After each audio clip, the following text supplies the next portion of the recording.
Thanks for downloading this episode from Teachers Talk Radio.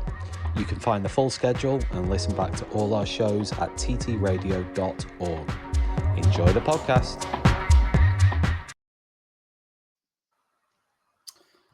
All right, people. What's happening? Not much. Not a lot. Well, we've got Nathan, Ray, and Yasmin for our regular, should we call it a conversation? Discussion? Yeah. Chat. We won't call it a rant. We won't call it a negative spiral or no, we were going to talk about learning walks, weren't we? Yes. Yep. To start with, because we did say that last time we were on here, we were going to do that. Before we do that, anyone who's watching, drop us a comment, drop us a like, drop us a subscribe, drop us an emoji. I'm there. I'm ready. Amazing. You can watch this on YouTube or that's where I am. And X, Facebook. LinkedIn's actually decided to die 10 seconds before we actually came here. So maybe not LinkedIn. I'll try and reconnect LinkedIn, but normally we'd be there. Yeah, we're going to be doing these regularly. And really, we're just going to be talking about teaching stuff. So let's dive in on learning walks. I will say from the outset, some people are highly buzzed off learning walks. They really like them. They see them as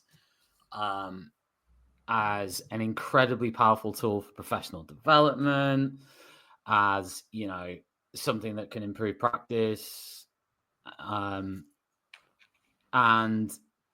okay, I mean, my thinking was, does it depend on the school you're teaching in? Does it depend on who's doing the learning walks? Does it depend on what format they take?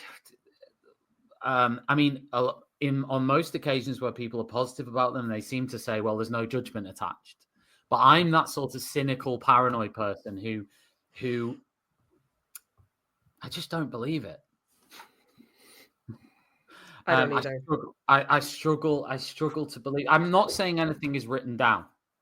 I'm not saying that in those schools something is definitely is necessarily recorded, but they haven't told the teacher. I'm not saying that. I'm saying when people say no, there's literally zero judgment. It's developmental, but that could be my cynicism over 18 years in the profession, working in so many different schools. That could be my cynicism talking, but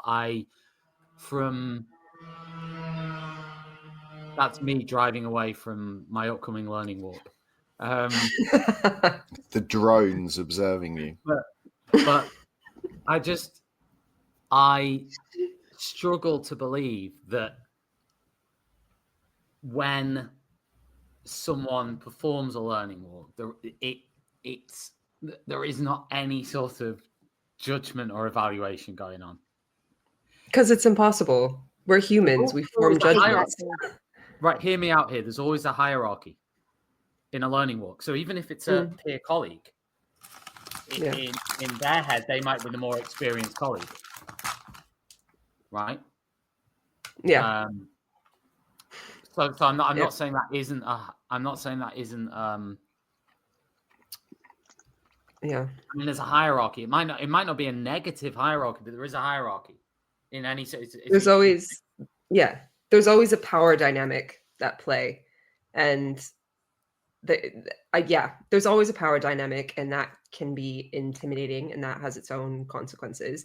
And even just as people observing in the general sense, we form judgments. That's what we do. I mean, we can rationalize it and we can temper it and we can do X, Y, or Z or nothing with those judgments, but they're always there. Like, whoever has walked in my room has formed a whole series of judgments and assumptions about me, my students, my class, what's going on in the room, my display, like everything. Whether they write that down, as you said, or do anything sinister with it is kind of irrelevant in a way, because that person has just made judgment. Like that in itself, which is an unavoidable part of being human, is enough to make me not want them in my room. Yeah. Like that in itself. I think one of my biggest problems with learning walks is, as teachers, a lot of the time we're trained so much on, teaching and learning, how to teach, we adapt to different policies in different schools, but it's not as common for staff to be trained on not only how to observe staff, but also how to give them feedback. And I think one of my biggest issues with learning walks is someone can just completely derail or ruin your day with this feedback they've given you once you've let them, you've welcomed them into your room. You're probably in a school where you don't really have a choice, but someone's come in, you're trying really hard, you're definitely doing at least some things right, but sometimes there's no mention of it. There's an overemphasis on something that they might not have liked. There's a lot of subjectivity in quite an objective procedure. And as someone who's been a union rep before, someone who's been friends with a lot of teachers before, and last year was in a senior leadership role where my main responsibility was behavior for learning in the classroom, I'd say the biggest complaints, just off the record complaints I had from staff, was just about the feedback they got from certain people. And it's shoved down everyone's throat that it's low stakes, but exactly as you both said, it never is. I've seen it come up on people's appraisals. I've seen it used, Teach First contacted and, trainee teachers put on support plans because of learning walks and, what's been observed in them.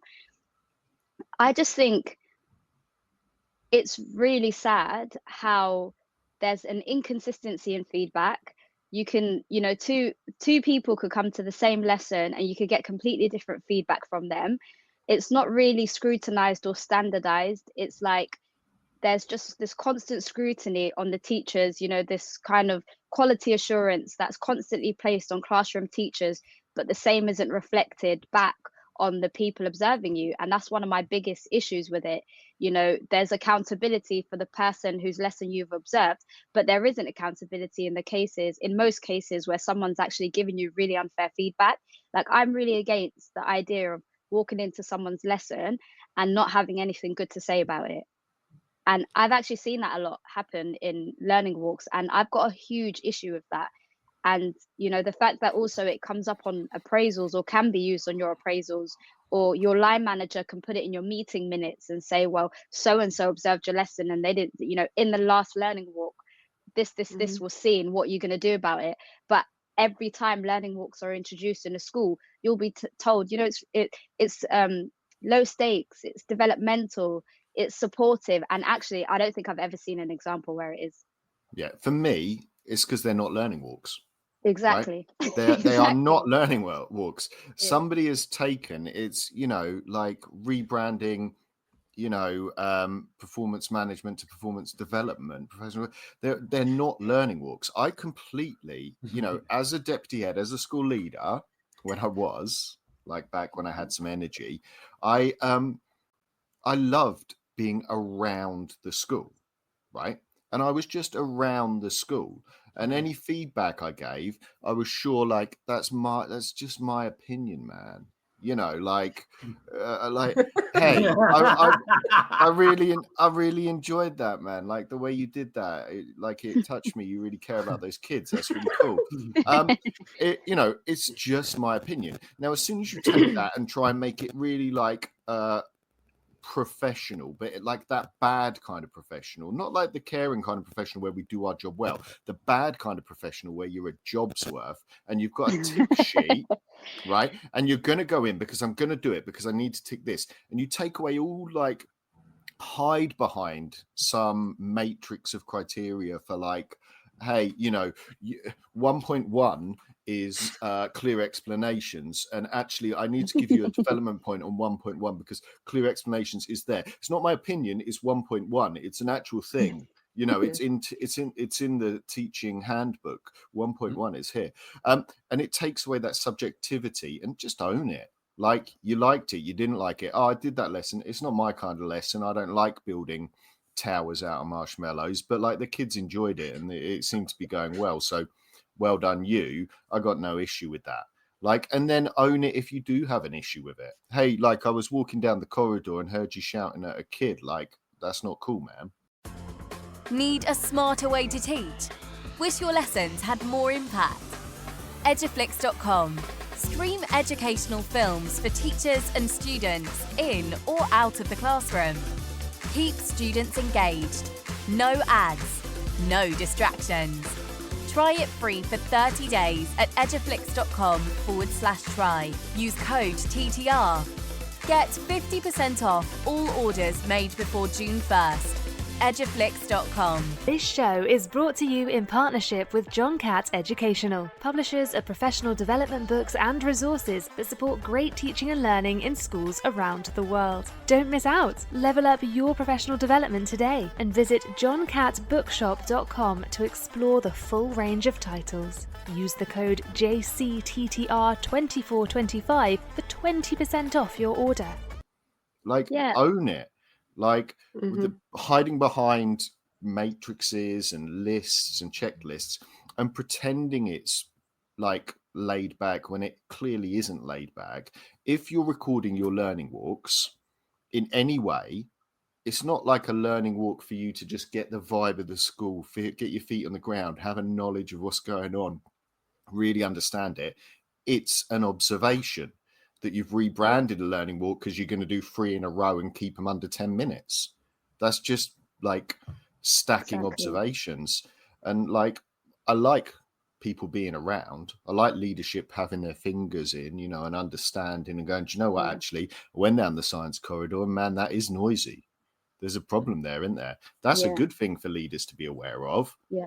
Trying to blame it on one teacher because actually we said you'd be on your door 5 minutes before and I checked my watch and you weren't there. That's a completely different thing. That's like, what do they call it? Like, you know, monitoring. Yeah. And you know, guys, you know, I love stories, and obviously I'm going to keep it as like generic as possible because I don't really want like anyone to be identified. But, but I remember once there was a teacher that was observed, and you know, now as well, like a lot of people make careers out of, you know, going to schools and like, you know, there's all kinds of consultant roles, and I've no doubt that a lot of them are really valuable. But in this particular case, it was somebody who was going in to observe lessons, and I was doing joint observations with them. And I remember there was a teacher, and this feedback hadn't yet been given to the teacher, but the feedback, like the main thing was that you know, this person that was observing with me said, I felt like that teacher had low energy. And like, honestly, I felt really triggered by that. Like, not for any personal reasons, but I don't know, maybe it's the union rep in me. I don't know. But I was just kind of like, and where in the teacher standards does it refer to someone's energy levels? Like, why is that? Do you know what I mean? Like, I was just kind of like, this is like the last period of the day. This was like a full day for a teacher. What is the point? Like, I was like, put yourself in that person's shoes. How would you feel if after a full day of teaching and you've, you know, no doubt tried your best, if the feedback you then got from someone who's basically paid by the school or by like your senior leadership team was you had low energy? Like, what do you no one's going to go home and be like, well, what I'm going to take from that is I'm going to do XYZ differently tomorrow in my next set of lessons. You're not going to do that. You're going to feel offended, and you have every right to. But in teaching, you're expected to just take it on the chin. Like, that's part of being collegiate and professional, is to just be like, yep, you're absolutely right. You know what? I'm going to take notes right now, and I'm going to implement that. That's what. But what are we? You know, are we butlins? I hate that. Like, you know, like I have worked with like I worked with like some amazing teachers. You know, a couple of schools back. We were doing some really good work at this school. Really great teachers there, but every teacher was different. Exactly. And every teacher was good at something different. And this was primary, so, you know, maybe different to secondary, but maybe not. Like, you know, they had their own styles, and they were at their best when they were being themselves. Yeah. And okay, so like, you know, maybe someone could go in and say, hey, you know, that person is a bit sarcastic, and you go, yeah, isn't it great? The kids love it. You know, and this next one, oh, she's a bit mothery. And go, yeah, look at the results she's getting. You know, or like, oh, that person's a bit strict and loud. and like, are they getting good, are they doing right for the kids? Are they doing well for the kids? And generally you do that best when you're being yourself, right? Mhm. Like, I don't or see whatever how, like, version of you want to do. yeah, at that your given teacher, time. your You're making the teacher, decision on that. Yeah, Your teacher persona. persona. Yeah. Persona. yeah, that, and if that's how you do it, and that's Mm. why I don't necessarily agree with all of this prescribed stuff. Yeah. Like, me and Tom could teach the same lesson entirely differently, both have great results in different ways, but not trying to be each other. But that's the other thing I want to touch on Like- as well, right? This idea that everybody has to be as good as everyone else, right? Everybody has a different thing that they offer, yeah? Mhm. And instead of seeing it like every member of staff in a school has to get to this level for us to be, we've got to keep going up these coaching and professional development ladders until everybody's at this supreme elite level of teaching. They know every piece of educational research. They know that they need to include 20 things in every lesson they teach, and blah, blah, blah, blah, blah, blah, blah. And if we get to that, right. Okay. Sometimes, though, it's a little bit like a football team when you have a flair player, right? You have a player in a team who might not run much, who plays on the wing, is maybe a little bit exuberant in their play, but, they score the odd goals. The fans love them, right? And then you have other people maybe in the middle of midfield who are very solid and very sort of, they bring the solidity. There's not a lot of flair going on, but they're consistent. And every single day, you know what you get in, and they deliver in a very sort of quiet and almost humble way. And then you have sort of the different personalities within that as well. And you can't take one type.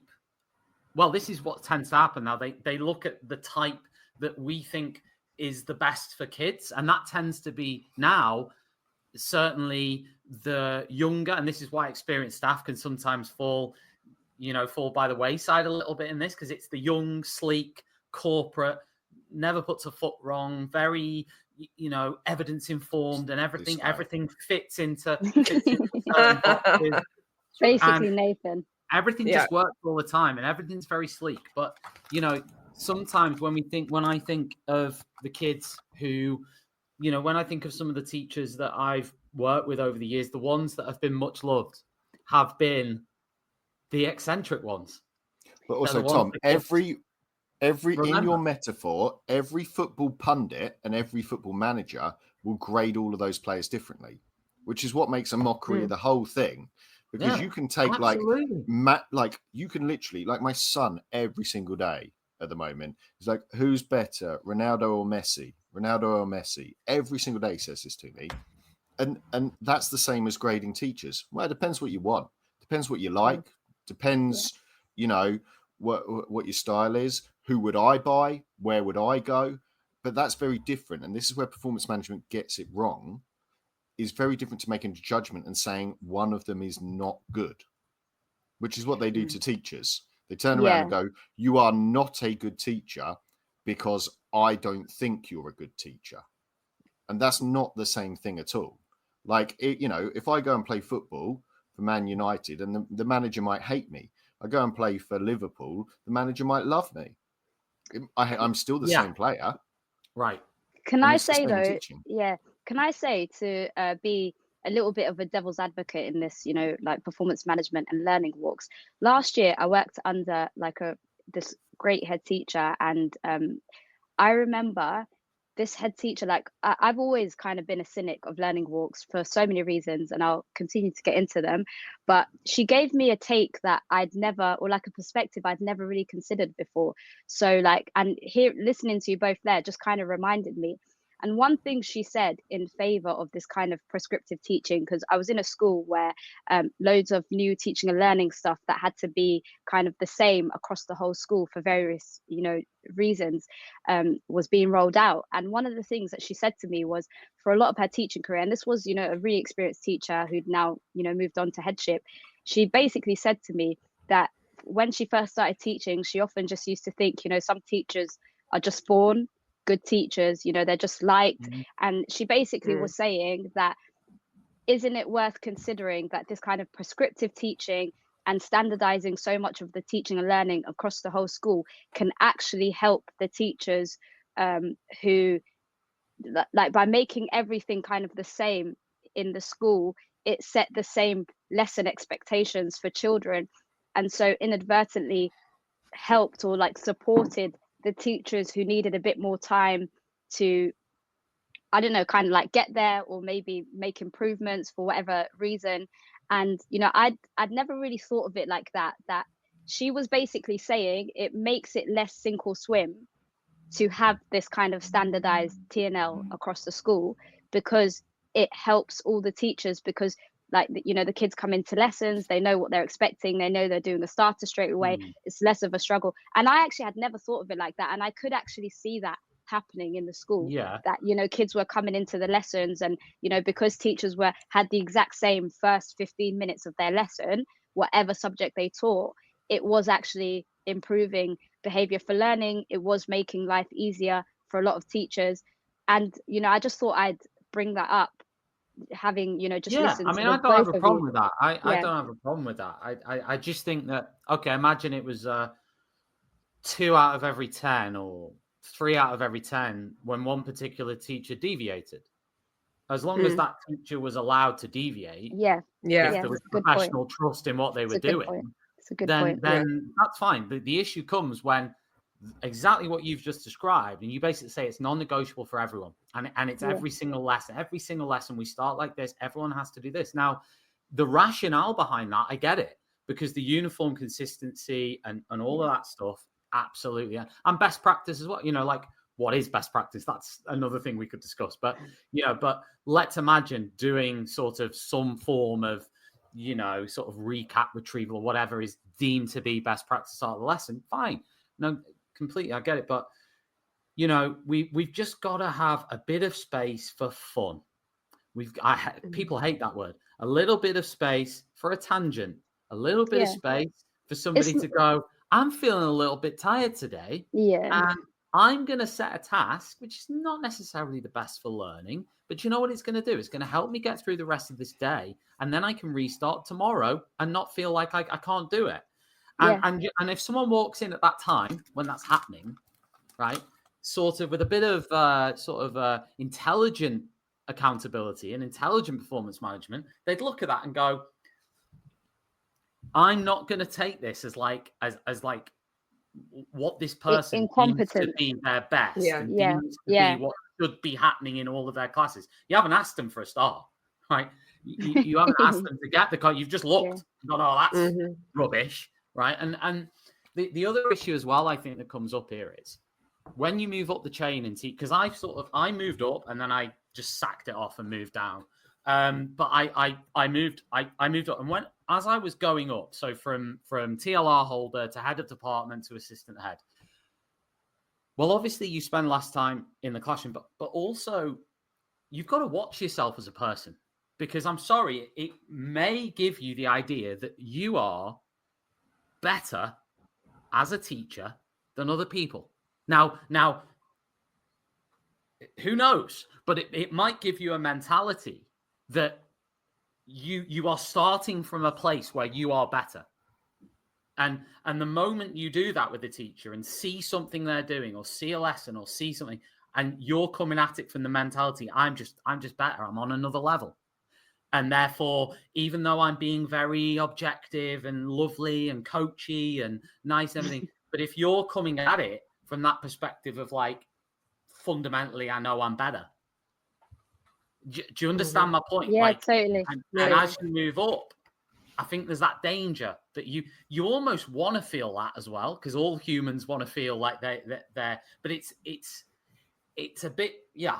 I think it's an interesting. I think what happens a lot of the time when people move up the ladder in teaching is, like, I definitely know a lot of the time, even though, I mean, like, yes, I'm a cynic about that as well sometimes, but I think sometimes what happens is people just want to prove that they're doing their job properly, and they don't just have an allegiance to particular teachers, or they're not just being friendly. And I think a lot of the time there's this association of part like that, being a good leader is, you know, just always being this really objective and like kind of losing that humanity or that humanness you would have had early in your career. And you know, I think that's where a lot of it comes from. I know exactly what you're saying, Tom, though, because I feel like in order to get a TLR, especially if you got like an internal promotion, without saying it, it basically says, you know, it means that I've been good at my job. I've been good at what I've done before. It's almost like a game, like getting, you know, to the next level. There's that kind of implicit, like, I don't know, elephant in the room, or just kind of implicit judgment. You know, I got this role because I've proved myself in, you know, my previous role, and now that's why I've now got this. And so I just think there's way too much hierarchy in teaching. Like, honestly, I don't think there are. I mean, I don't know what I'm basing it on, because I've only ever been in one other sector, but I just think the hierarchical nature of teaching is just a bit too much at times. And there is this thing of, you know, I'm SLT or I'm head of a department, and this person is, you know, in this role. And you can even see it in a lot of the time in the people that they make friends with, or different groups of people in schools make friends with or hang around with. Like, it's just very hierarchical. And I think that just adds to the intimidation when it comes to learning walks. I actually think a lot of teachers, classroom teachers, wouldn't feel as much pressure if their learning walks were from other classroom teachers. 100%. But the way that, you know, schools are set up, it's always a, you know, a post holder, whether that's someone else in middle leadership, whether that's multiple people in SLT, whether it's the head teacher. You know, like, I just think the hierarchical nature of teaching also adds so much pressure to learning walks. And I get completely what you're saying, Tom. It's just scary. But I don't like, yeah, and I've been saying this for ages, that the person doing the observing learns more in the whole process than the person being observed. Yeah. Feedback. So why are there not more observations, like colleague observations? Yeah. Because then they're literally, I mean, people are still forming judgments. I still don't want them in my room, but I know that judgment can't go anywhere in terms of my, you know, pay rise or something. If it was someone who's kind of on a par with me, and it's not, there isn't, you take the hierarchy out of it and you focus on people going around and observing in different subjects and doing that thing where you see a kid in different subjects, where you observe your colleagues and what's working for them and what's not. And that would actually be much more developmental if they really wanted to help people and not form judgments. Remove the hierarchy from it. Just before we carry on, I just want to give a shout out to John Catt, our amazing sponsors. So thank you, John Catt. If you want to level up your professional development, head over to johncattbookshop.com and use the code JCTTR2425. Get 20% off any book on the John Catt website. Sorry, Nathan, what were you saying? If you've got an ECT who's qualifying, right, finishing this year, go to John Catt, use the discount, get them a present, right? Nothing like that. I remember when I first started teaching, someone gave me a book. You know, that's what you do for teachers. That's a good teacher present. Obviously, get them some pens and some glue sticks and stuff like that as well. But get them a John Catt book. The reason that I think the whole thing, like we can't have learning walks and all this stuff like we should have, which is holistic, right? Let's go in. Let's look at what's going on. Let's find something that applies to us. Is because somebody has to, whether they're the person who is the hierarchical person who's going in and monitoring and checking, or even if we ask to do peer stuff, I guarantee anyone who's doing peer stuff, the school is asking them to write down one thing that they're going to take away, and in 3 weeks' time, come back and check on that one thing that you've taken away and implemented, because everyone needs to prove that they're doing their job, and I hate that. But if they're making $100,000 a year, of course they feel pressured to prove that they're actually doing something. Then they make other than just stalking the corridors in their blue suits, looking intimidating. But then they make everyone try and prove. We're in this thing of like, prove that you're doing your job. So like, when was the last meeting where you just had a meeting and a chat and something came from it and it will probably improve your practice? A coaching session, right? By next time, I want you to have done this. And I've seen that crush teachers. right? I remember like a teacher who I was helping, and they needed a little bit of work on some bits and pieces. For whatever reason, it wasn't clicking for them, and they got put on one of these kind of support plan type things, and it nearly crushed them, because it was like, right, I'm going to come in tomorrow and I want to see you doing this one thing that I picked up that you're not doing. I want to see you doing that. So I'm going to come in tomorrow and do that. And they're like, oh my God, crushed a bit. And then come in tomorrow. Right. But in that, you were doing that. Fine. Forget about that. But actually you weren't doing this one thing that I want you to see. So I'm going to come in a week's time and see that one thing. And it like crushed them a bit. Do you know what actually helped? Well, early in my career, binned all that and just went, hey, like, do you need some help with your marking? Let's just sit together and I'll help you get through your marking. Actually help. Yeah. You know what I mean? Oh, what? Like you've got behind with your planning. Fine. I'll do a bit of planning. You do a bit of marking. We'll go through it together and we'll get you back on top of everything. And you can relax and do the job that we know you can do, rather than monitor them into the ground to crush them and like defeat them and prove that, you didn't do your do it now in that lesson. Cross. But people do that deliberately because they're filtering out, they're weeding out who they want to keep, who they think they can mold / brainwash and keep on staff and mentor to move them up the ladder. The worst part is when I was like, early in my career, I became part of that sort of culture. Yeah. And, it's something I regret. Not for long, I have to say, but I sort of when you're sort of maybe a bit naive to what is actually going on, and also naive in early in your career trying to climb the ladder, thinking that that's what you have to do to sort of get on, and also trusting leaders, trusting what leaders you're working with are saying, rather than using your own. I mean, when you're younger, when you're a young teacher, it is a bit harder to sort of go, are they actually talking rubbish? I mean, it's quite hard to sort of do that, because I'm not saying you see them as, let's say it's your first role as a middle or senior leader, and that those people, that culture has given you that position. I think it's much easier to go, yeah. I'm totally, absolutely. I'm on board. Yeah. The culture, the vision, all the buzzwords, I'm using them all. And and especially as a young teacher, maybe where that's maybe even your first school. I mean, your second one, whatever. I think it's harder to sometimes question what you're doing. And obviously, sort of 5-10 years on, that's pretty much what I did. And I came to the conclusion that, some of the things I was not directly engaged in, but certainly engaged in, I look back and I cringe. I just cringe, because I'm like, what the hell were you thinking? But like I said, when the whole culture's like that, and you come into it as a young teacher, leader, middle leader, whatever, I think it's difficult. But also you normalize it if you survive it. And we end up with this group of survivors who make it into leadership because they've survived it, who think that is normal and that's what everyone should be doing. And hey, I got through it and I'm good because I'm now an assistant head or a deputy head or whatever, and I made it through. So like, it must be normal, and it must be everyone else. I made it, so everyone should be able to. Everyone else is at fault, and everyone else is in deficit because, like, they're not going to make it. But actually, I made it because I'm good, and actually, maybe you were just lucky. Maybe things just hit right. Maybe you didn't hit some of the barriers other people hit. And so you get this kind of like, you made it through, and now you're in leadership, and like, do you know what it was like to struggle?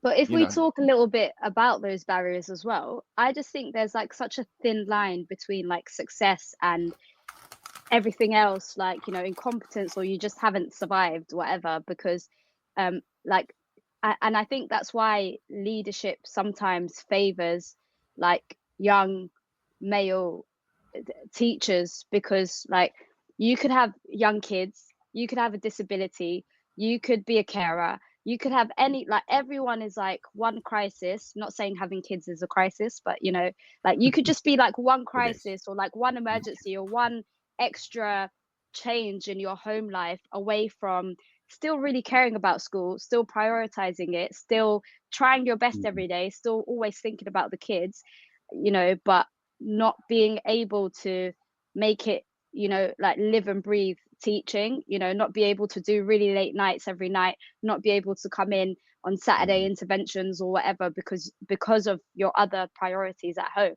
And so I feel like a lot of the time, because somebody doesn't have to talk about what's going on at home, someone doesn't have to disclose a disability, somebody might not be comfortable doing that, or they might have, but you know, when learning walks or whatever happens, or promotions, there's often no context as to what's going on in a person's life, or that, you know, that teacher's life.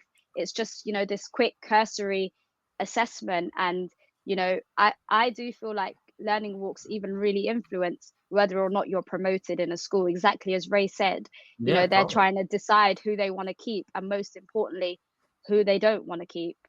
Because, you know, and unfortunately that is often, you know, teachers on UPS 3 or like older teachers, or it's just a lot of different people. But you know, like I just thought of that when you said that, Nathan. I would say though, some of it is fine, right? As long as it's not discriminatory, as long as people are honest about it.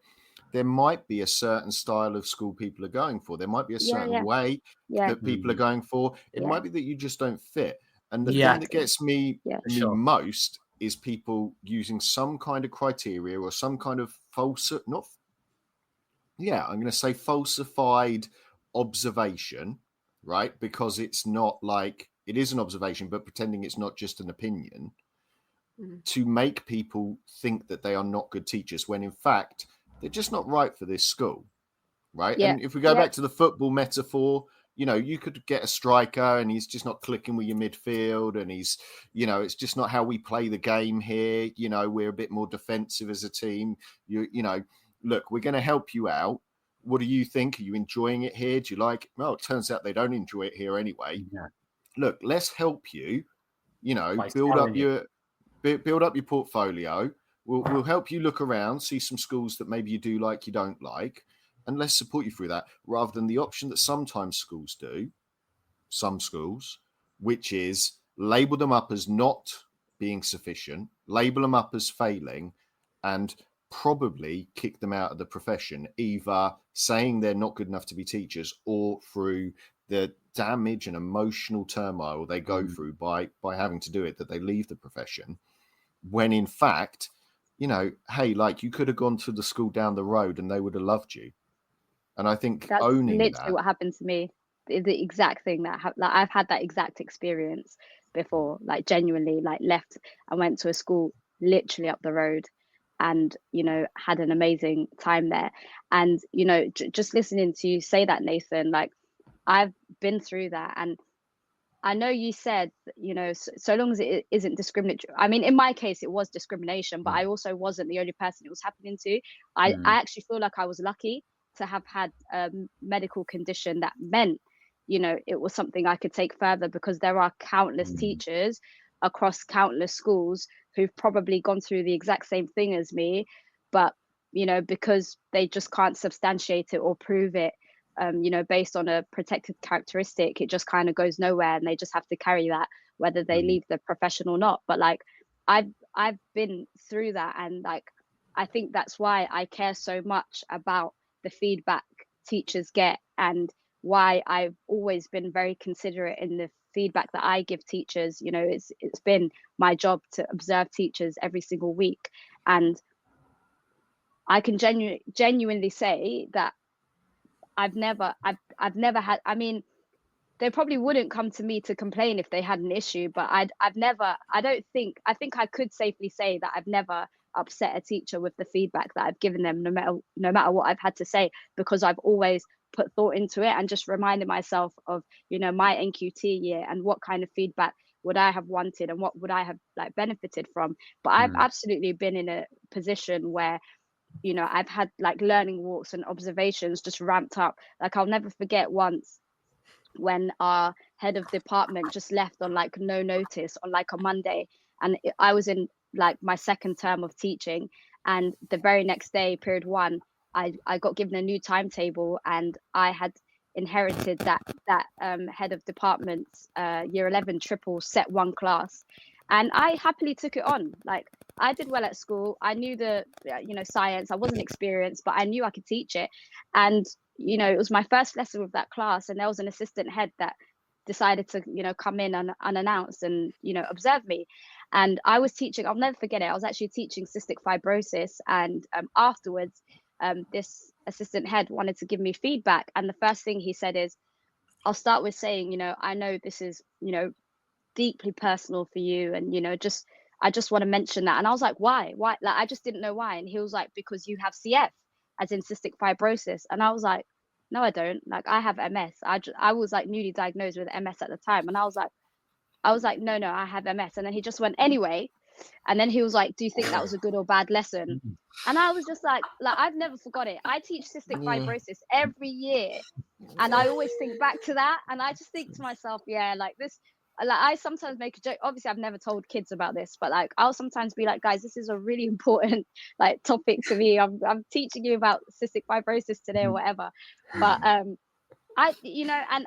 it's like, sometimes genuinely, I mean, I've lived through observations that are designed to intimidate and break you, in the hopes that you'll just resign before you're put on capability, because it's exactly as you said, Nathan. It's like using objective procedures subjectively. Like, if you don't like somebody and you are in a position of power and influence over them in a school, you can easily turn around and say, well, I've seen this, even your 1.1 example, and you didn't do that, that was missing. But it could actually all have rooted from somebody disliking you. And I remember even in the same week teaching a lesson where I was observed by 2 people. One of them ended up, I was teaching a 6th form lesson, and one of them basically was like, no. One of them was a science specialist, and they were like, you're not teaching this right. And they just took the board pen from my hand and took over. And I was teaching it totally right. I literally did 5 A levels and got all A's and A stars. I knew exactly what I was teaching. Do you know what I mean? And it's like, but to be fair, designed... some I don't want to speak.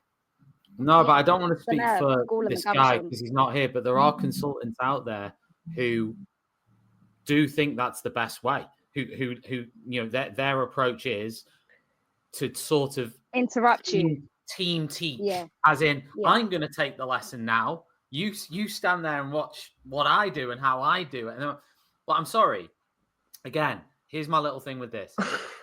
When it's someone new who just flashes up, it's like an advert break in a TV show. Okay, you might pay attention to it. You don't know the person. It's like when you teach your first lesson with kids. The kids are like, oh, well, listen to this person. They're completely new. An hour later, they're drooling, and they've gone back into like normal mode, which is just hatred, right? For humanity.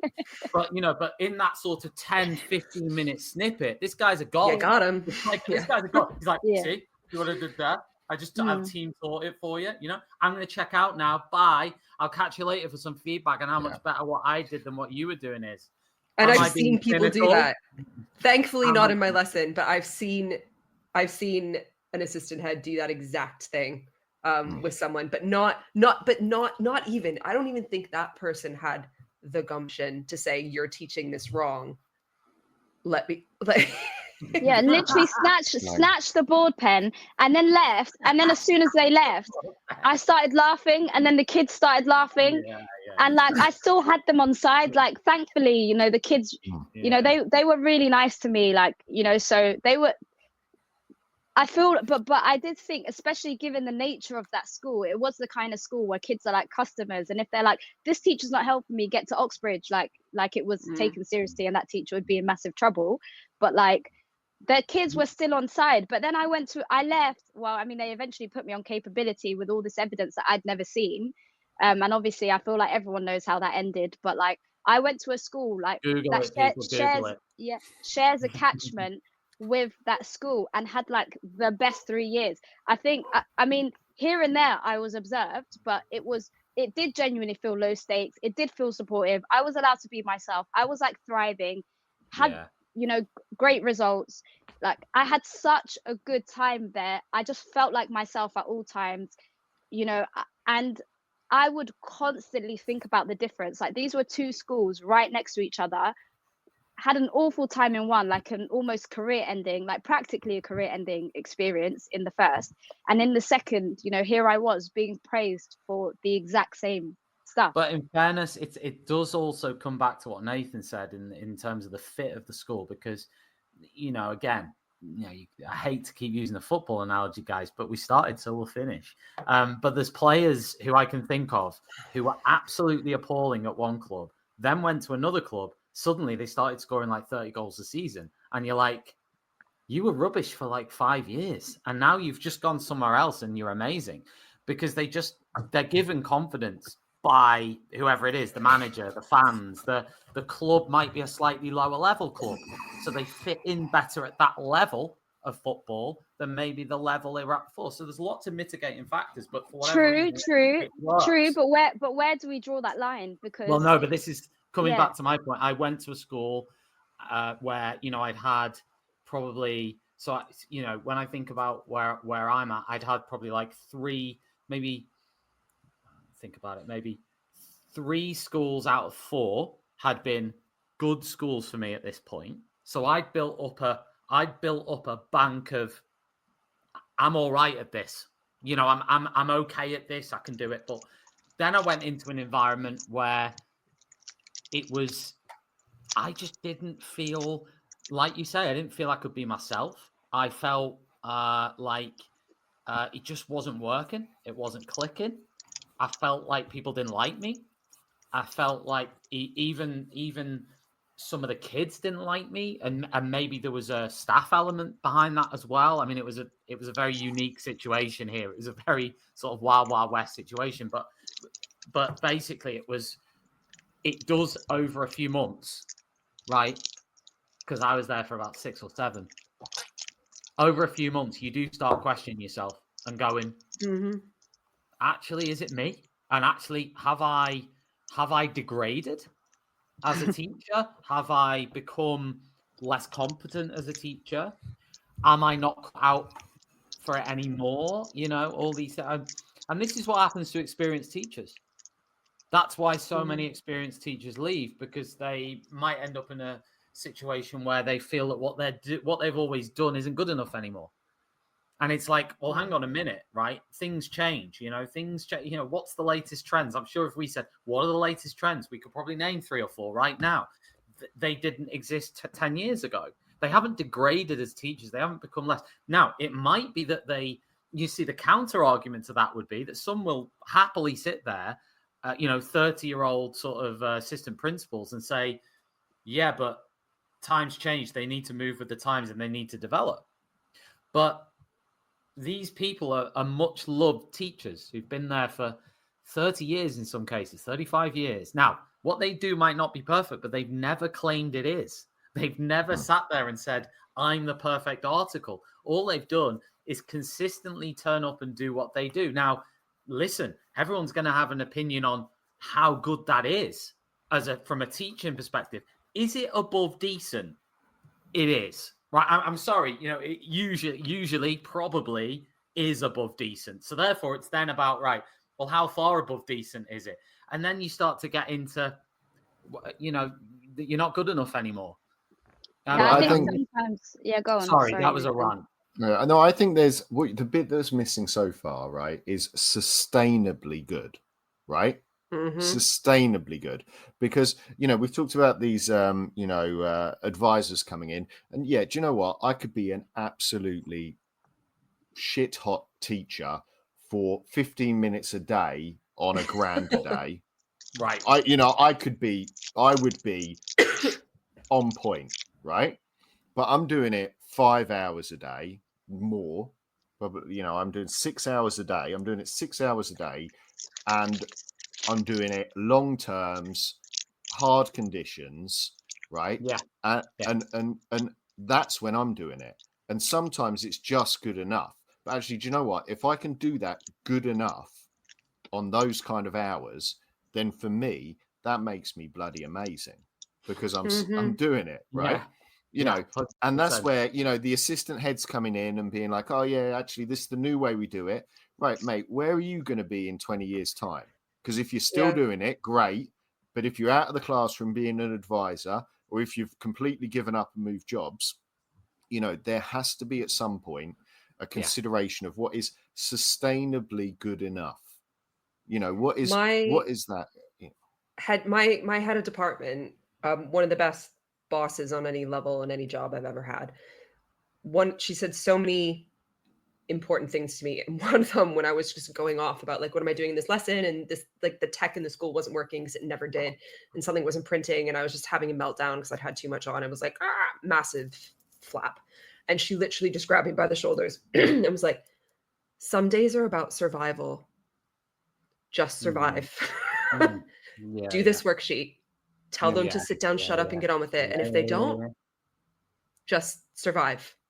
Like, that was my head of department saying that to me. And like the amount of people I've worked for that would not have the humanity and the decency or the helpfulness to respond in that way is really shocking, because no one can be outstanding all the time, every second of every day. It is literally physically impossible. I think, and if you keep kicking out people for not meeting your impossibly high standard, because God forbid we're not robots, there will be even fewer teachers. Usually, when you dig into it, if you find a teacher who you think is that, or thinks themselves that they are, there will usually be a mitigating factor. They teach 90% sixth form.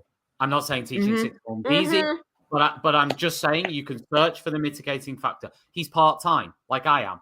Okay, I'm not being funny, but you know, if you're listen, there's lots of mitigating factors you can find. Okay, the cohorts, the groups, the year groups, the basis of the teaching, the set, the times when you teach them in the week. Oh, they behave well for me. When do you teach them? Oh, I teach them period 1 and 2 on a Monday. When do you teach? I teach them period 5 and 6 on a Friday. Oh, right, okay. But they behave for me. I have one. I teach the most challenging class in Key Stage 3, but the rest of my timetable is absolutely delightful. Now, I'm not being funny, but if you're in okay, put it this way. If I'm in a situation where I've got a year 12 or 13 group of 5 kids, and I teach a double lesson with them, which I did yesterday, or even a treble lesson with them, whatever it may be, right? 2 doubles with 2 different groups of 7 amazing sort of young people. And then I teach a really tough Key Stage 3 group. I'm going to be in a better place to teach that. I'm sorry, I'm going to be in a better place. But if you said to me, by the way, Tom, 5 out of your 6 lessons on a Friday, and you're not going to have and this is another thing, PPAs, right? How many PPAs has the person got? That's another thing to factor in, because if you've taught a couple of lessons like that on any day of the week, and then the 3rd or 4th or 5th or even 6th lesson you do, how are you know, it's insane. It's incredibly tough. I don't take anything from people that don't teach a full timetable. And I say that as someone, a school, I've been ahead of year at 2 schools, and one of them we had basically no time, and one of them I had a lot more time than like probably most heads of year in the country, if I'm honest. Actually, our timetabling, the time we were allowed to do that job was quite cushy in retrospect. And it makes such a difference, because even if you're booked up with meetings, or you have like 20 phone calls to make, or you have to talk to these kids, or you have to look into this incident, you have to do this and this, you still have the freedom within your free periods to organize that time accordingly. It's not bang, bell goes, bang, hand out the books, bang, teach this, bang, bell goes. It's not like, it's not the relentless structured 6-hour teaching day that just drains your soul completely, and you have nothing left because you haven't had 5 minutes to breathe or use the toilet. If 1 or 2 of those lessons have gone badly, or what you perceive to be badly, because a lot of teachers have weirdly high expectations of themselves. I've been like that, right? And you have this weird baseline of what you perceive to be okay and good, and if you fall below that, even with a tough group, your mentality goes. You know, you could even take it into the next day. You certainly could take it into the next lesson with that group, and Yeah, if you're not, And if it you're really affects you. So if you've Yeah. got a light teaching timetable, no matter what you're doing, no matter how many meetings you have or how many phone calls you have to make or what your list of responsibility is, I actually don't care. Your day-to-day life is less manic and less chaotic and therefore less stressful on that level. Maybe not the responsibility, maybe not this, and this, but on your day-to-day existence of getting through every second of a workday, you have less stress. It's Yeah. there calmer. will be many But I SLT who think will disagree with that, though. I And think I'll fight them. yeah, I can't lie. Yeah. And I mean, it depends, I guess, where you are. But I think a lot of this pressure comes from P8 and the pressure on schools, and that kind of like trickles down to a lot of teachers. Like generally, I'm a fan of P8 for many different reasons, but I definitely think that it's kind of not only added pressure in terms of things like learning walks and why this kind of consistency needs to be seen everywhere, but I also feel like at the same time it's created this kind of invisible competition between people or in the same department, or in some cases, I guess it really depends who you're working for, but it's made some elements of teaching a lot more individualistic and quite lonely at times. Like if you've got a really good resource that's working for your class, and their mocks or whatever are improving, I can't lie, I know of examples where people might not now feel inclined to share that with the rest of their department, because I don't know, it's just a lot of things that I feel has become a lot more individualistic or pressurized in teaching. Like I'm not saying I support that. I mean, I definitely support P8. I like P8, but I just think a lot of the pressure, a lot of the time when people say, like, all three of you have just said a teacher won't always be at their best, they won't always be at 100. I've definitely seen and worked with some leaders who think, well, actually, by increasing this, low stakes learning walks, that's what we're trying to eliminate and reduce this kind of lottery, for children where, they're getting inconsistency. That's what people say to hit back at that. But do you know where like collegiate stuff comes from for me? Right. So like, a good atmosphere in a school of people helping people, it isn't necessarily from that part. It's from people just having time and not the pressure. It's from people going to the staff room and having a cup of tea and having time to chat and finding out, oh, do you know what? Actually, I teach that subject as well. I didn't even know you were teaching it as a second subject. Oh, right. Wow, that's amazing. Oh, wait, what's that? Your husband works for the Marine Ocean thing. That's amazing. Do you think he'd come in and talk? Oh, what's that? Oh, like just conversations that you bump into stuff. Staff rooms have disappeared. That they used, there should be time from people just feeling things out and going, oh, do you know what? Actually, I have a nightmare with that kid as well. Oh, really? Yeah, me too. Maybe it is a bigger thing than just me. Yeah, what are like you we'd doing love to help each other. It? We love that, but we don't have time. Well, as soon as things start getting pressured, everyone starts shutting their doors. And it's the same with behavior or whatever it is. People start shutting their doors and hiding in their classrooms and going home early and leaving the building and coming in later and shutting down. And to break that apart is really hard. To get everyone to open back up takes more than, an inset day where you play ping pong or something. That's what people try and do. But that's where we lose it, from the pressure and us shutting down and us not sharing. And that comes from not talking. Because I honestly, if I had a problem with teaching something, I don't know who I'd ask. I'd go and ask my line manager, right? But if I ask my line manager, it shows up on my performance management that I can't do it. This whole thing, like Yasmin, this isn't necessarily a comment on Progress 8, but it's a comment on the way in which things have intensified due to this whole focus on exam results and focus on progress and focus on rapid improvement and focus on each individual child getting better based on high stakes exams, right? It's all based on snapshot exams, right? That whole culture, go back to teaching in the 70s and 80s and 90s, when, my dad as a head of department would have gone to the pub with, his department for an hour, had a couple of pints, come back, taught the last couple of lessons on a Friday. I'm not suggesting that alcohol is the answer here. I'm not suggesting that's what we should be looking at. But what I am suggesting is free period sunbathing when it's been a free period and teachers go out and all sit together on the field at the back with the sun and literally we used to do that 10, 12 years ago. We used to do that. We had enough time that recently. I've never experienced that. I mean, things of that nature did happen. And then if you then convert that into lessons, right now, of course, what people would, wow, if Michael Wilshaw was in, he'd be having a field day. He'd be going, but the standards, Tom, were incredibly low back then. Teachers did whatever they wanted and everybody just did whatever they wanted, blah, blah, blah, blah, right? And, you know, we had an argument about this. There's a clip on YouTube. You can see it. But I just think that there was a more human approach to work.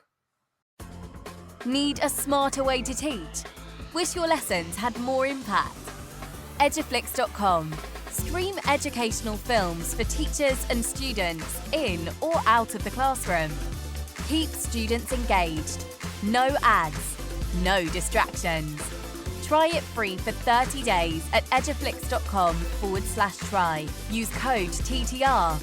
Get 50% off all orders made before June 1st.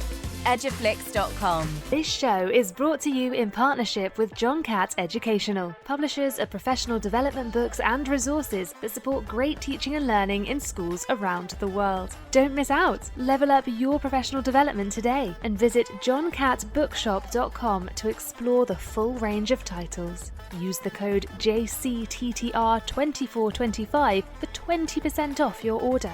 Okay. And that then translates into what those teachers might have delivered. I mean, my parents went to the club, which was like their sort of like the social club, 4 times a week, Monday to Thursday. Sorry. Every night, every Monday to Thursday at 10 p.m. 10 p.m. They had their dinner and whatever, did a bit of work, then went to the social club for an hour, maybe 2 hours, every 4 nights a week for years and years and years. This was before they obviously had kids, right? But I'm just trying to paint a picture here of the differences in the way that it's like somebody commented. He's actually one of our hosts, Tony. He's on tomorrow night. You should watch him. He's really good. But Tony was talking about how every second of every lesson has to count. It's like, oh God, no! I hate that. like Somebody, sorry. every Somebody said that to second me once, and I'm still traumatized. because you know it's the kids' futures that you're playing with here. If you spend like a minute sort of sort of doing whatever, Every minute like, counts. We've gone from that. I mean, some people would look at that in the 80s or whatever, and they'd look at that as an extreme. But if that is the case, we've now gone to another extreme. We've gone to the extreme of teachers as robots who are sort of, everything's just so intense. There's not any, just chill the hell out. Just chill the hell out. Like, you're starting to sound like me, Tom. You're starting to sound like me. But I will say this. You've said the one thing, like my trigger word, right? Which is that, like, it's the kids only get one shot or something like this, right? This emotional thing, right? I would put it out there. I'm sorry if you say this and you're actually a nice person, but I would say 90% at least of people who say that are being emotionally manipulative because they are using that because there is no answer to it. And they will use it for anything. And they will use it to get away with, you need to do an extra duty today, not because I did a poor job of writing the rota, but kids are kids. Think of the kids. Think of the kids. And that is a coward's excuse to get people to do stuff.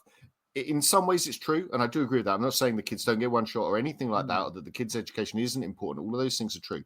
Using it to manipulate someone who is just trying to do their job is not okay. Using it to get people to work over their hours is not okay. Using it to make people feel bad about themselves is not okay, because you are using children and their futures to manipulate other people to do your bidding, and that is not okay. And it's blackmail. Notice, Nath, as well, how a lot of the conversations when it's about that is about exams. It's not about what the conversations that teacher had with somebody at break or something, or I don't know, an experience they had, a school trip they went on, right? I don't know, whatever. It's often those conversations relate to. I've had this before. You know, in a school I work with, we're going back a long time now, but they put the timetable of after-school intervention sessions up. And they'd be like, these are the interventions in English. These are the interventions in maths. These are the interventions happening on weekdays, evenings, and weekends in geography. And history's a little bit absent. You know, they wouldn't say that, but it would be. And they go, oh, and moving on swiftly from history, which is blank. And it's like, it's obviously it's just a blank thing here. You know, I'm not saying like that happened to that letter, but it's that sort of thing. I mean, we've had... here's the progress 8 for each exam. Put it up on the inset PowerPoint. You know, here's the progress 8 for each department. Oh, it does, but and we're all supportive here. Yeah, it's all about instructional coaching. It gets to that point where, you know, it is always like, oh, you know, if you cared about the kids, they only get one shot. You'd miss your own kid's sports day. If you cared about the kids, you'd just work an extra hour unpaid. You know, this is what people are saying.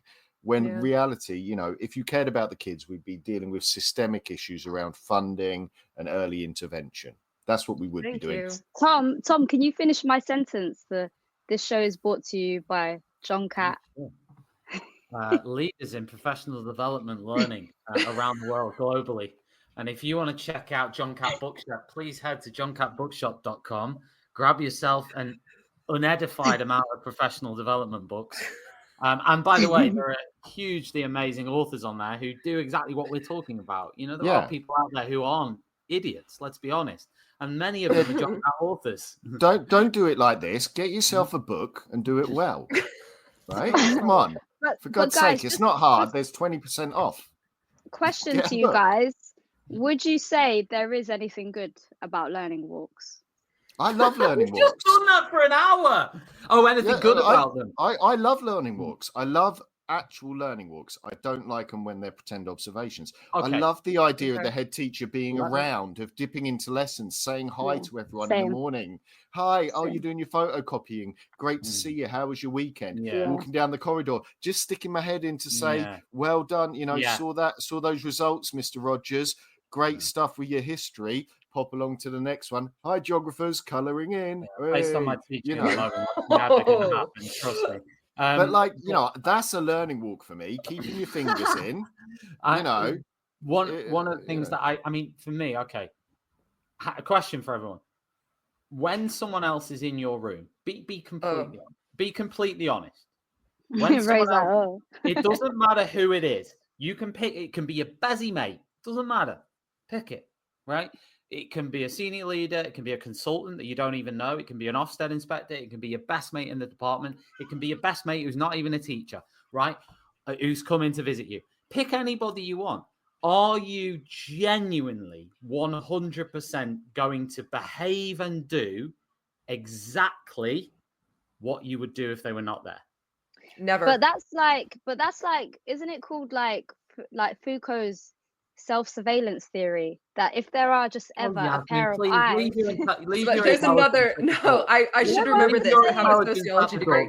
I'm just saying, if there are ever a pair of eyes on you, like you will never be the same. You will never. You will always surveillance yourself. The subject changes. You will always. You will always observe, like surveillance yourself if anyone's ever watching you, no matter the context. I am, Tom. I am always the same, right? I am. Yeah, I'm unhinged. Unless I'm deliberately putting on a show, because I would agree. I'm always surveilling myself because I always imagine the kids are judging me anyway. But I am like, I don't mind people coming in, right? I'm happy when people come in. It's fine. No, but that's as not long the as question they're I not. asked. No, and I am exactly the same as I would always be.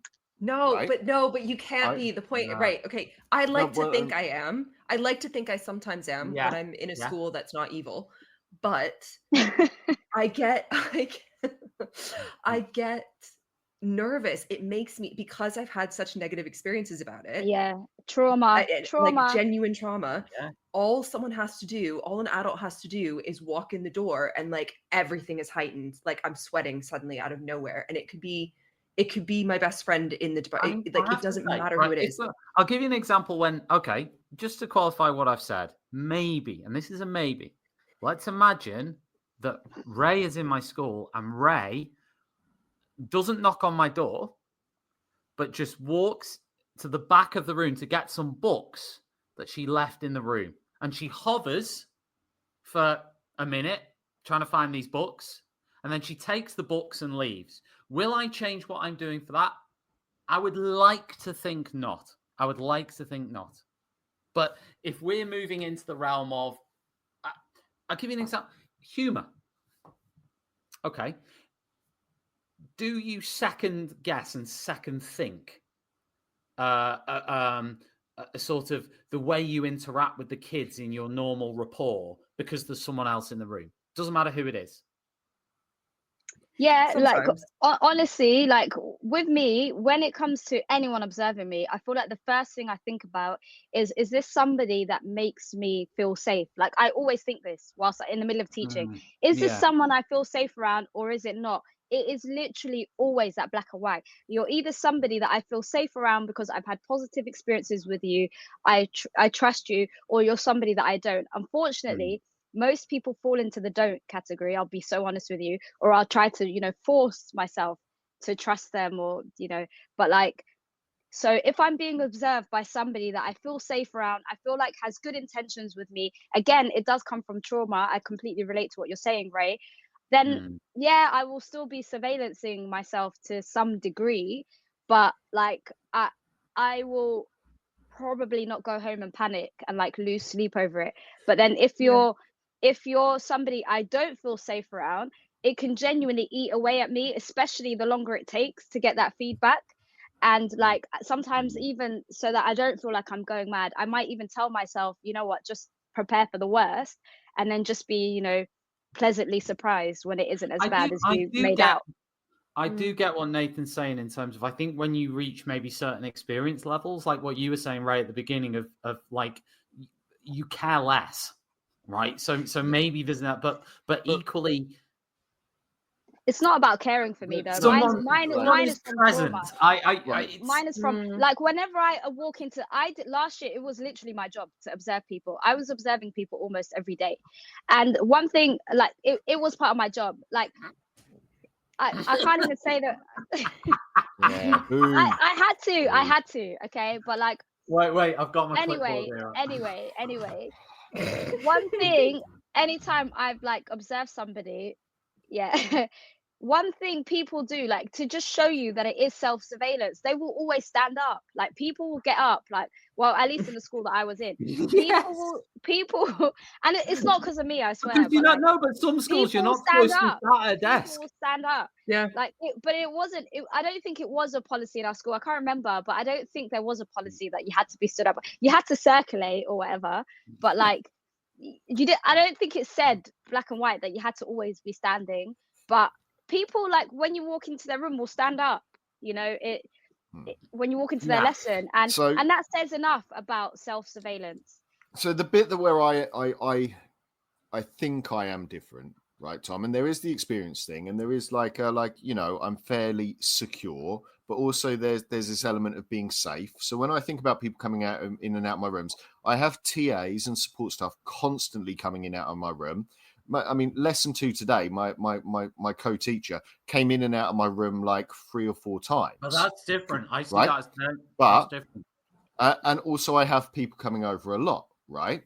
So all of those things are fine. And I've always been in high trust, high observation in the little o sense of the word, environments where people were just always around. And even before I was a teacher, when I was in outdoor ed, people were just always around and you were always like, people were just keeping an eye out, but they weren't like keeping a checklist. And they're just around, people are just around you. So you're always doing stuff with people around you. So it feels a bit more natural. The bit where I don't like it, and I will behave different, is like you say, if I feel someone's going to stab me in the back, then I'm on guard. And that is a trust thing. And that is what is the purpose of this person being here? If they're just coming in and out and they're just like having a walk around, we're just checking things out. We're just going around. Yeah. Fine. Come in, have a look around, have a look at a book, go around. But you can be logical about it. you can be logical about it. Because I've had such negative experiences, my body Exactly. immediately goes into Yeah. this person's going to stab me in the back. This situation is going to come back to bite me. I've done Yeah. nothing wrong, and yet Yeah. I will Yeah. have done something wrong by the time Yeah. this is over. That's where my brain goes. That's how my body reacts to it. Yep. And it doesn't Yep. actually matter what I'm saying or what the truth actually is. So this is what I mean by it could be somebody that I logically, rationally trust, but that's not what's going on under the skin at all. And I'll look like a swan. I will look like a swan gliding through the water, but internally it's just chaos. And it immediately throws me off. But Like that's the thing Nathan, where I feel like yeah. your experiences are, because even though I get it, like some degree is just like who you are, but like I think because like you said, you've been in, you know, high trust schools and stuff like that, I think that, you know, those experiences have kind of contributed, at least in part, to how you cope now with I've been in observations. some nightmare ones. My NQT year had to be invigilated, or whatever you would call, had to be monitored by the local authority because I put in a complaint about my school, and I had to have all of my observations done with someone from the local authority and my school. Right? Bloody hell. And do you know what used to happen? Yasmin, you were like, Nathan, you've never been through any No, but stress. he said, I'm gonna pull out my briefcase of the LEA. Do you know what? My like the union were amazing on it, and I you know, I'm a big fan of union. I was union rep after this because of the way. But you know, I got supported for it. But this was a school where they were basically saying you're a rubbish teacher, and then I'd have an observation from the local authority, and they'd go outstanding, and then I'd have one from the school. And they'd be like, yeah, failing. And I'd have my one from the local authority and be go, oh, he's brilliant.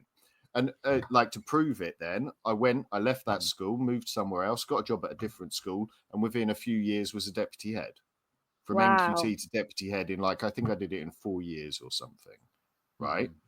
But I went from somewhere with no trust to somewhere with lots of trust, and it was where I bloomed and blossomed and all of those things.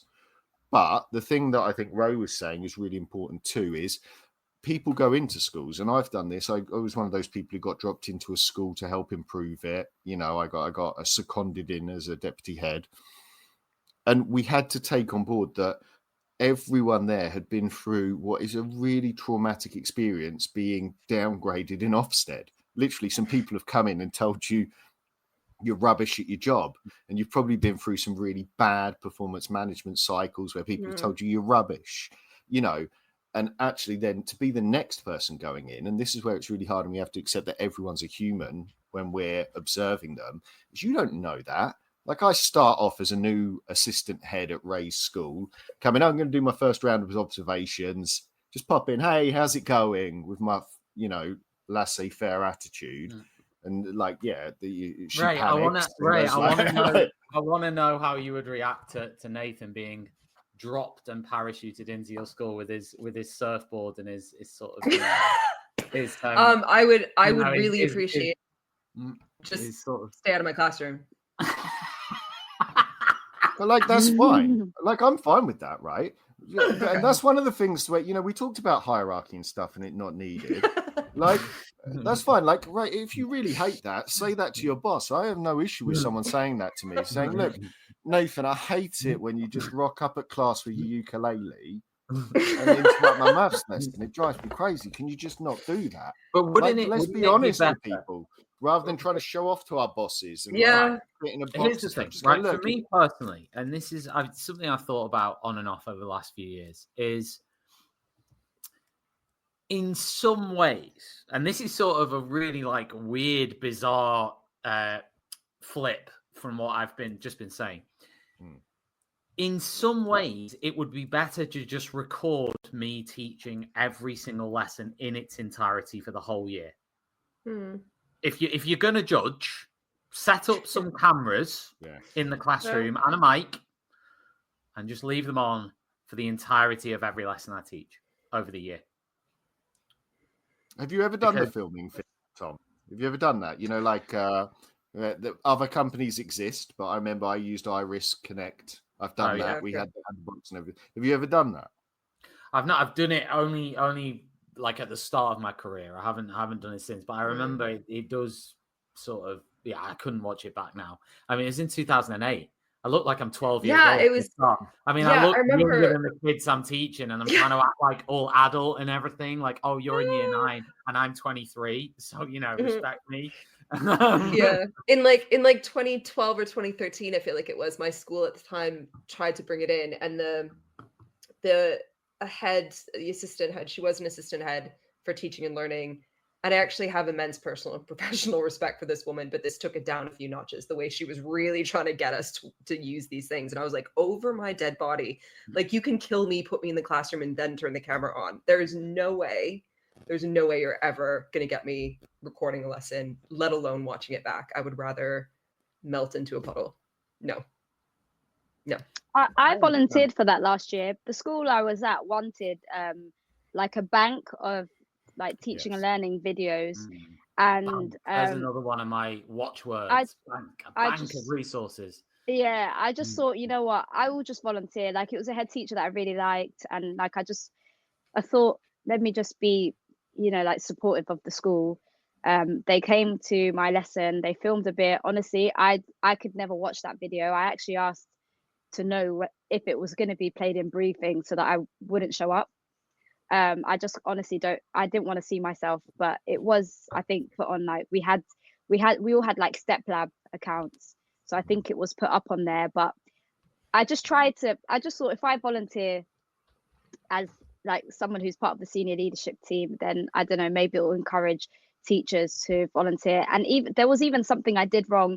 I didn't know that the school countdown was actually 5-1. Like, as part of the school policy. I did a 3-1. I actually didn't know, and the head teacher was there doing the recording and just told me like a couple of days later, was like, oh, just a gentle reminder, countdown's actually 5-1. And I just said I didn't actually know. I knew that a countdown was part of our like teaching and learning thing, but I didn't know it was 5-1. I did a 3-1, and she was like really nice about it, and I just never forgot after that.